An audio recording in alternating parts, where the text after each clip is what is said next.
Husband எக்ஸாம்லாம் முடிச்சுட்டு திரும்ப வந்தாச்சு. தம்பி தூங்கிட்டு இருந்தான். எப்படி ரியாக்ஷன் பண்ண போறான் அப்படின்னு சொல்லிட்டு தான் பார்த்துட்டு இருந்தோம். சரி விட்டுட்டு போனனால அந்த ஒரு ஃபீல்ல ஏதாவது அவனுக்கு இருக்குமா அப்படின்னு சொல்லி பார்த்தோம். அவன் ஒரு ரியாக்ஷனும் கொடுக்கல. தங்கம் யார் வந்திருக்காங்கன்னு பாருங்க. அச்சோ அழுகுதுமோ. யாரடிமோ? யாரடி இது?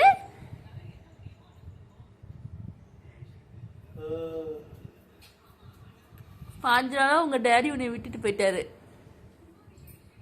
வித்துது பாக்குது யாருன்னு தெரியாம. யாருமோ இது? என்னடா அரிஞ்சயன் அரிஞ்சயன். ஐயோ ஏண்டிமா ஏக்கமே போயிட்டானே.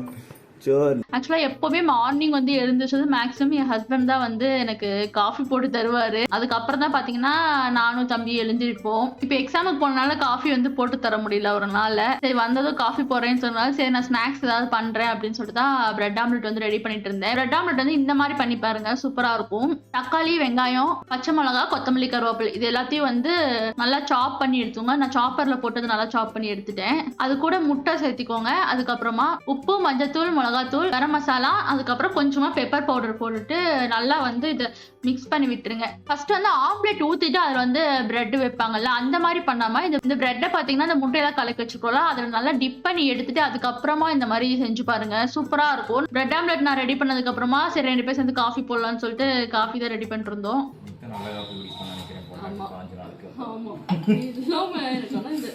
என்னதான் எல்லாம் சமைச்சா இந்த காஃபி டீ மட்டும் எனக்கு வரவே மாட்டேங்குது.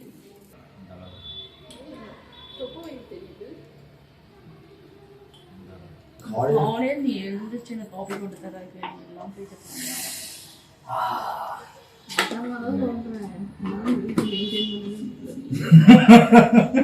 தெரியுதா? நல்லா கசகசன்னு அங்க எங்கேன்னு கிடக்குது. புருஷன் வந்துட்டு ஹெல்ப்ஃபுல் புருஷனா வீட்டுல இருந்தா வந்துட்டு எவ்வளவு பெனிஃபிட்னு பாத்துக்க. அவ்வளவுதான் evening snacks bread omelette and coffee ready ஆயிடுச்சு. நம்ம மறுபடியும் அடுத்த ஷார்ட்ஸ்ல பார்க்கலாம்.